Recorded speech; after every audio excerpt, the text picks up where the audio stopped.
धर्म प्रेमी बंधुओं, आप सभी को जय जिनेंद्र। मेरे इस चैनल में आपका स्वागत है। मेरे इस चैनल में जैन धर्म के ग्रंथ ज्ञानार्णव का स्वाध्याय चल रहा है। यह ग्रंथ आचार्य श्री सुखचंद स्वामी जी ने लिखा और इसकी टीका 105 क्षुल्लक श्री सहजानंद पंडित जी ने की, और जो बहुत ही मार्मिक और मोक्ष मार्ग का सच्चा रास्ता इसमें अनेक उदाहरण दे करके समझाने की कोशिश की गई है। अब इसको हम स्वाध्याय आरंभ करने से पहले मंगलाचरण करते हैं। ओंकारं बिंदु संयुक्तं नित्यं ध्यायन्ति योगिनः कामदं मोक्षदं चैव ओंकाराय नमो नमः। अविरल शब्द घनौघा प्रक्षालति सकल भूतल मल कलंका मुनिरूपार्षि तीर्था सरस्वती हर्तु नो दुर्तान अज्ञान तिमिर अंधानां ज्ञान अंजन शलाकया चक्षुषी उन्मीलितं येन तस्मै श्री गुरुवे नमः। श्री परम गुरुवे नमः। परम्पराचार्य श्री गुरुवे नमः।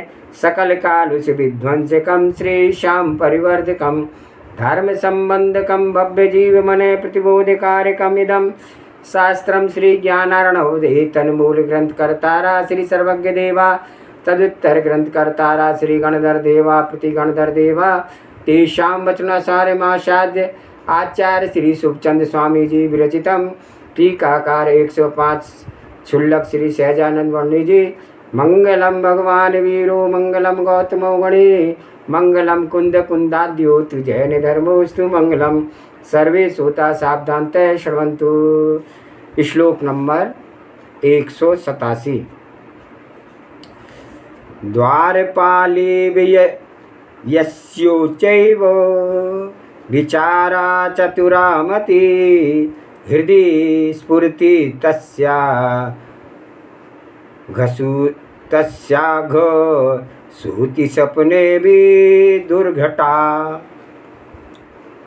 हिताहित के विचार में अतिशय दक्ष बुद्धि जिसके अंतःकरण के भीतर द्वार रक्षिका के समान प्रकाशमान है, उसके पाप की उत्पत्ति स्वप्न में भी नहीं हो सकती है। अभिप्राय यह है कि जिस प्रकार द्वार पर स्थित पहरेदार किसी ऐसे वैसे जन को भवन के भीतर प्रवेश नहीं होने देता है, उसी प्रकार साधु की विवेक बुद्धि नवीन कर्म की प्रविष्टि नहीं करने देती है और उसके आश्रव को रोक देती है। सद्बुद्धि के पहरे में पापों का अप्रवेश। जिस पुरुष के हृदय में सद्बुद्धि का पहरा लगा हुआ है, उसके हृदय में पाप क्या फटक सकते हैं। जीव हृदय के सद्बुद्धि का पहरा उठ जाता है तो ये पाप पहरा रहित द्वार देख करके शीघ्र घुस जाते हैं। पापों में प्रवृत्ति होने के बाद क्लेश होता है। ये पापी पुरुष पाप की क्रियाओं को करते हुए चैन मानते हैं, अपने को बड़ा चतुर समझते हैं। किसी की आंखों में धूल झोंक कर किसी पाप और छल के कार्य को कुछ सफल हो जाए तो छली लोग अपने को बड़ा चतुर समझते हैं, किंतु पाप समान विपदा और कुछ नहीं है। पाप ही एक विपदा है। जिसके पाप आते हैं उसके यही तो विपदा है, आगे भी विपदा रहेगी। जिसके पाप रुक गए हैं तो यही तो संपदा है। यह समय भी सब सुख शांत है और भविष्य में भी सुख शांत रहेगा। तो जैसे चतुर द्वारपाल मैले अभक्ष पुरुषों को दरवाजे में आने नहीं देता है, महलों में प्रवेश नहीं करने देता है, उसी प्रकार जिसके हृदय पर सद्बुद्धि का पहरा लगा हुआ है, तो वहाँ सद्बुद्धि का पहरा पापों को हृदय में फटकने नहीं देता है। इतना साहस होना चाहिए कि कोई कष्ट आवे तो ईमानदारी से उस कष्ट को सहन करना मंजूर कर लें, पर उस कष्ट से विडंबना छुड़ाने के लिए अयोग आचरण ना करें। संयम के अंत निराकुलता। तो देखने में तो ऐसा लगता है कि संयमी लोग बड़े दुखी हैं। मुश्किल से तो उनका भोजन बना, और यह भी संतुलित, सीमित, साधारण, और खाने बैठे मक्खी गिर जाए तो उसे भी छोड़ देते हैं। तो असंयमी जन बड़े सुख में हैं। 2-4 बार जैसे चाहे खाते हैं, खेलते हैं, हंसते हैं, कुछ चिंता नहीं। इन संयमी जनों को कहीं जाना पड़े, यात्रा करनी पड़े, तो कुछ बर्तन, दाल, चावल, घी, अनाज वगैरह इतना ढेर उन्हें संग ले जाना पड़ता है। ये असंयमी लोग बड़े अच्छे हैं, सीधे यूँ ही चल दिए, जहाँ भूख लगी सब जगह मिलता है, पैसा निकाला, खाया पिया और चल दिए। इन असंयम जनों का परिग्रह भी कम है, जाने के साथ नहीं ले जाना पड़ता है। तो देखने में इतना फर्क मालूम हुआ, पर रही भीतर शांति अशांति की बात, तो उसकी ओर तकें तो कुछ तथ्य की बात मिलेगी। कोई संयमी ग्रस्त जिसको एक बार ही खाने की आदत है, नियम है, और निर्दोष रहने का जिसने अभ्यास किया है, उसे क्या ज़रूरत है कि जगह जगह खिड़कियों में झाँके और कुछ खरीदे और खाए। वह तो अपनी जगह बैठा हुआ ही प्रसन्न है। समय गुजरा, आगे चल दिया, कौन सा उसे कष्ट हो गया? कष्ट तो चित्त की बात है।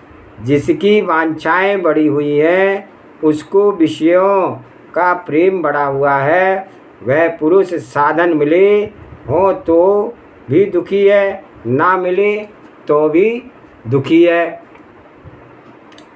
तो कारण आनंद के लिए निहित का उपाय।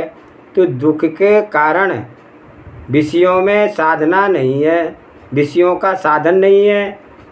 दुख का कारण विषयों का विकार नहीं है।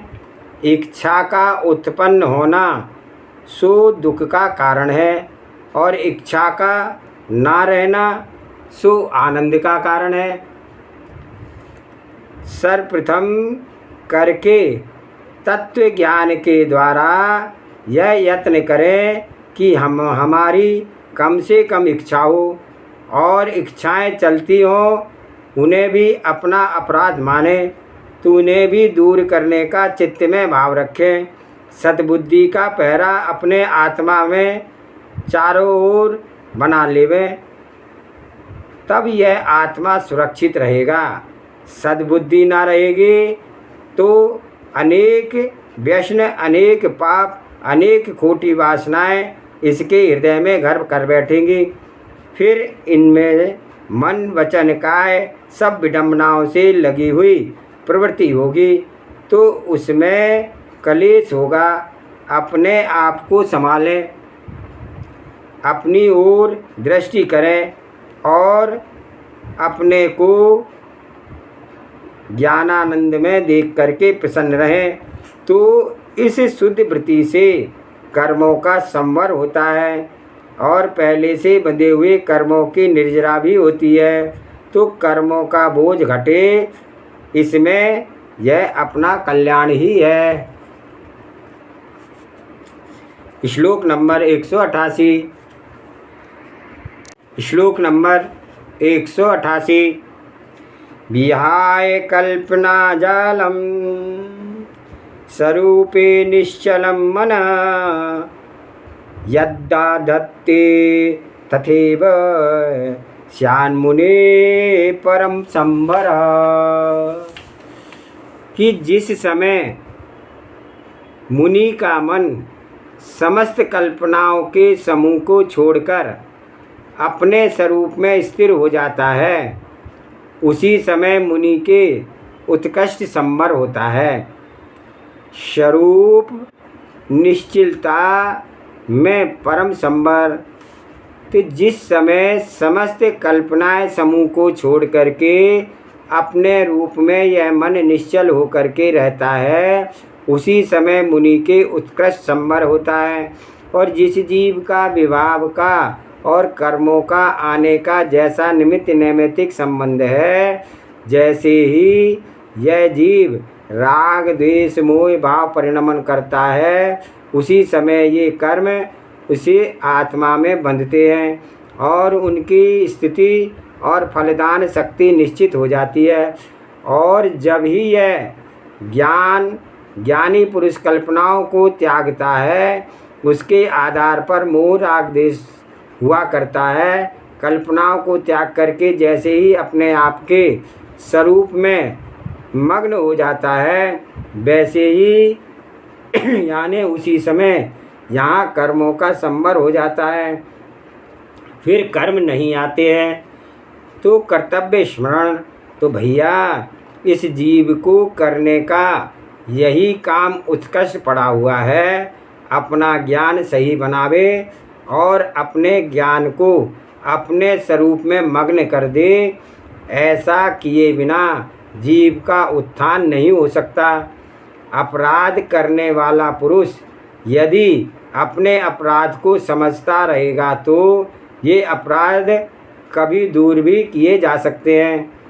और एक अपराधी कर रहा है और अपराध मान ही नहीं रहा है, तो उसका अपराध कैसे दूर हो सकता है।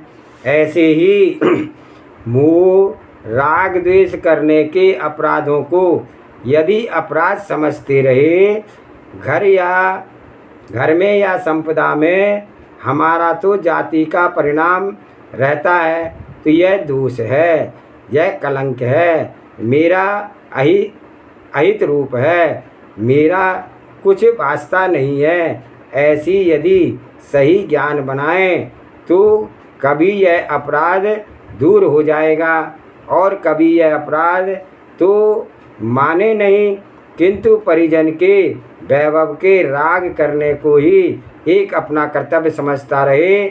मैं बहुत चतुर हूँ, मैं बहुत महान हूँ, ऐसे ही परिणति बनाए रहे, तो उसका यह अपराध कैसे दूर होगा।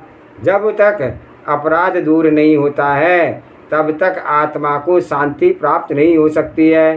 राग के करने में इसे शांति कब मिलेगी। कितना ही धन वैभव जुड़ जाए, किंतु जिस जीव को चैन तो कभी मिलती नहीं है, क्योंकि पर पदार्थों पर ही उसकी दृष्टि कल्पित तरंगें ही उत्पन्न किया करती हैं, तो शांति का वह मार्ग नहीं है। प्रभु पूजा स्वरूप स्मरण की प्रायोगिकता। हम देव अरहंत सिद्ध को क्यों पूछते हैं। इस कारण कि उनका स्मरण करके हमें यह निश्चय होता है कि करने योग्य काम तो यही है जो इन प्रभु ने किया है।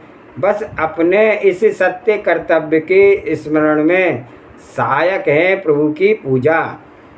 जब यह मन किसी अन्य प्रकार से अपने आप के स्वरूप में निश्चल हो जाता है, उस समय कर्म रुकते हैं और इन कर्मों का निरोध में मुख्य उपाय है संयम। और अपने मन को संयमित करे, अपने आचरणों को संयत बनाए, तो संयत के प्रताप से कर्म रुकते हैं। अब परम संवर की महिमा बताते हुए इस प्रकरण में यही अंतिम छंद कह रहे हैं। अंतिम छंद संवर की भावना का यहाँ पर कह रहे हैं। सकल समिति मूल संयमोद्दामकम कांड प्रशम विपुल शाखो धर्म पुष्पावकीर्ण। अविकल फल बंधु बंधुरो भावना भी जयति जित विपक्ष संबरोदार वृक्ष। कि समस्त समितियों रूपी जड़ से स्थिर संयम रूप प्रचंड स्कंद के सहित कसायों की शांति रूप बहुत सी शाखाओं के सुशोभित उत्तम क्षमादि धर्मों रूपी पुष्पों से व्याप्त और परिपूर्ण फलों से संबंध के समान नित्यादिक भावनाओं से मनोहर ऐसा यह संबर रूप विशाल वृक्ष कर्म शत्रु पर विजय प्राप्त करता हुआ जयवंत रहे। संबर महावृक्ष। यह संबर रूपी महान वृक्ष कैसा है उसका वर्णन इस छंद में कर रहे हैं। संबर का आख्यान, संबर की विशेषताओं का वर्णन एक वृक्ष रूपी रूपक बना करके कर रहे हैं। जैसे वृक्ष होता है तो वृक्ष के अनेक तो जड़ें हुआ करती हैं और जिनके जड़ों के आधार पर वृक्ष सदा रहता है।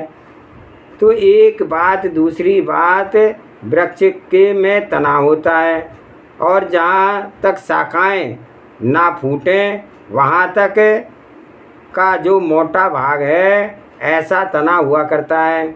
तीसरी बात वृक्ष के अनेक शाखाएं हुआ करती है। चौथी बात वृक्षों में फूल हुआ करते हैं। पांचवी बात वृक्षों में फल हुआ करते हैं।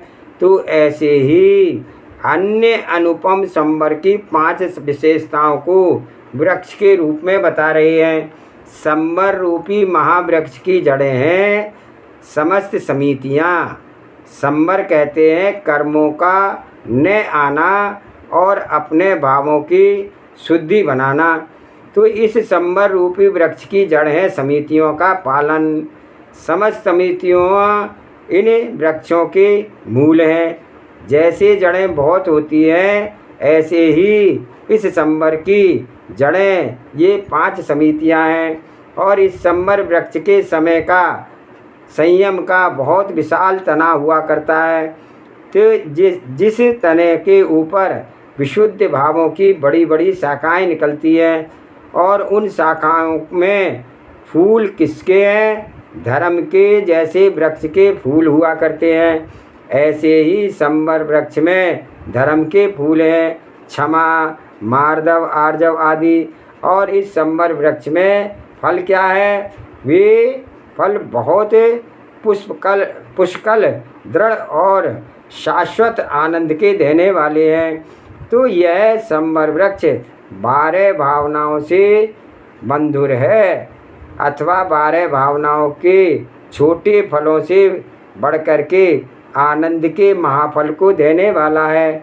तो यह संबर वृक्ष अपने विपक्ष को जीतने वाला है। अर्थात जहाँ संबर है वहाँ कर्मों का आना नहीं हो सकता। जीव के साथ कर्मों का संबंध, सर्व कर्म जीव के साथ लदे हुए हैं। इसका परिणाम यह है कि जीव के साथ कर्म ना लगे होते तो यह जीव नाना रूपों में क्यों होता। आत्मा का तो जिसका स्वरूप एक प्रकार से, लेकिन कोई आत्मा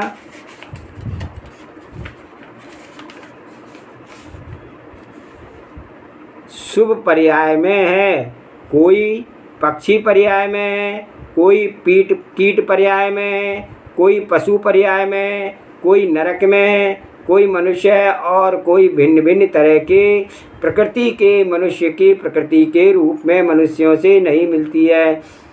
यद्यपि अरबों खरबों की संख्या में मनुष्य हैं लेकिन एक की प्रकृति दूसरे से नहीं मिलती है। जैसे कि एक मनुष्य की वाणी दूसरे मनुष्य की वाणी से नहीं मिलती है। आखिर जहाँ गला होता है वहीं सबका गला है। जहाँ जीभ है, नाक है, वहीं सबके जीभ है, नाक है आदि, दांत आदि हैं। तो और जिस तरह से बोलना होता है उसी तरह से सब बोल सकते हैं, बोलते हैं। लेकिन एक भी वाणी दूसरी वाणी से नहीं मिलती है, जैसे कि अक्षर एक के दूसरे से नहीं मिलते हैं। भला बताओ, अक्षर वही 33 व्यंजन और 16 स्वर हुआ करते हैं, 14 स्वर होते हैं, तो दो हो तो अनुनासिक विसर्ग होते हैं, तो वे स्वर नहीं हैं, किंतु स्वर के साथ लग जाते हैं, तो इतने ही नियमित अक्षित हैं। और वे अरबों खरबों मनुष्य यही अक्षरों में लिखते तो एक के अक्षर हैं, पर दूसरे के अक्षर नहीं मिलते हैं। तो ये सब ऊपरी बातें एक दूसरे से नहीं मिलती हैं, तो अनेक विशेषताओं के कारणभूत ये कर्म भी किसी एक दूसरे से क्या मिलेंगे। प्रत्येक संसारी जीव के साथ भिन्न भिन्न प्रकार के कर्म लगे हुए हैं। कल्याण संवर और निर्जरा का प्रसाद जो पुरुष कर्मों का क्षय करते हैं, वे संसार के पार होकर के मुक्त हो जाते हैं, और जो कर्मों को बनाते रहते हैं बढ़ाते रहते हैं, वे इस संसार सागर में भ्रमण करते हैं। और यह आत्मा अनादिकाल से अपने स्वरूप को भूला चला आ रहा है, और इसी कारण से नाना प्रकार के कर्मों का बंध करते रहते हैं। लेकिन जब यह अपने स्वरूप को पहचान हारा बने, तो स्वरूप को जान करके इस ही निज तत्व में लीन हो, तब यह इसके कोई विपदा नहीं आती है। कर्म का आना बंद हो जाता है, और बंधे हुए कर्म भी झड़ जाया करते हैं। और इस संवर में निर्जरा का प्रसाद ये सब प्रकार के सर्व मलों से मुक्त हो जाता है। तो यह संवर भाव कैसे मिले, इसके लिए संक्षेप में इतना ही समझना है कि सम्यक दर्शन, सम्यक ज्ञान और सम्यक चारित्र्य बनने पर यह संवर प्रकट हो जाता है।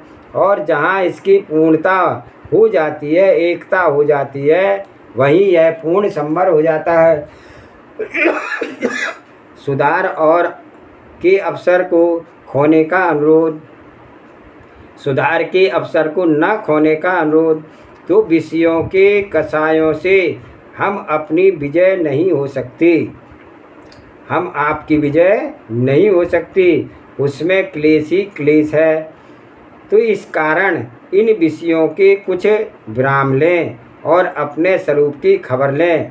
इस राग और द्वेष से कषायों के भ्रम से अपने जीव का अकल्याण ही है।